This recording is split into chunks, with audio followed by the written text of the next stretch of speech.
සනත් මාමත් එක්ක මාමා බැට් කරද්දි මාමට තියෙන අමතකම නොවන සිදුවීම මොකද්ද?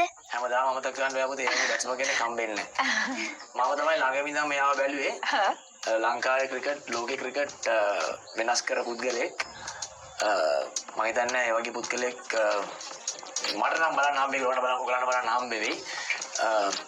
ඒ වගේ ගාන අපි විරාට් කොහ්ලිලව ඔය ජෝස් බට්ලර් ඒගොල්ලන් අපි දැකලා තියෙනවා විලියම්සන්ලා. හැබැයි මේ වගේ පුද්ගලෙක් මේ වගේ පන්දු යවන්න බය වෙන පුද්ගලෙක් මම දැකලා නැහැ. පන්දු යවන්න ඇත්තටම බයයි පුතේ අර බෝල් ගන්න. ඇත්තටම බයයි. මොකද මගේ ගාවින් යනකොට මට පේනවා ඒගොල්ලන් ගැහි යන්නේ කියලා. බෝලට්ලා. මොකද සමහර කට්ටියව ඉල්ලගෙන ගහනවා ඒගොල්ලන්ට. ඒ කියන්නේ ඒගොල්ලන් බෝල් කරන්න ආපුවම මට කෑ ගහනවා මට දෙන්න කියලා. ආයෙ කියන්නේ මේ ස්ට්‍රයික් එක දෙන්න කියලා. ස්ට්‍රයික් එක දෙන්න කියලා. ඉතින් හරි කරදරේ ඉරුව ගමන්. මමත් කිය පොඩ්ඩක් ඉන්න මමත් ගාලේ පැත්තට. ඔව් හරි අමාරු එහෙම. ඒ කියන්නේ කොහොම හරි පුළුවන් නම් ඕවර් 50ම බැට් කරන්න තමයි බලන්න. වචු පයින්න වගේ පයින්න. බලනකොට මමත් ගාලේ පැත්තට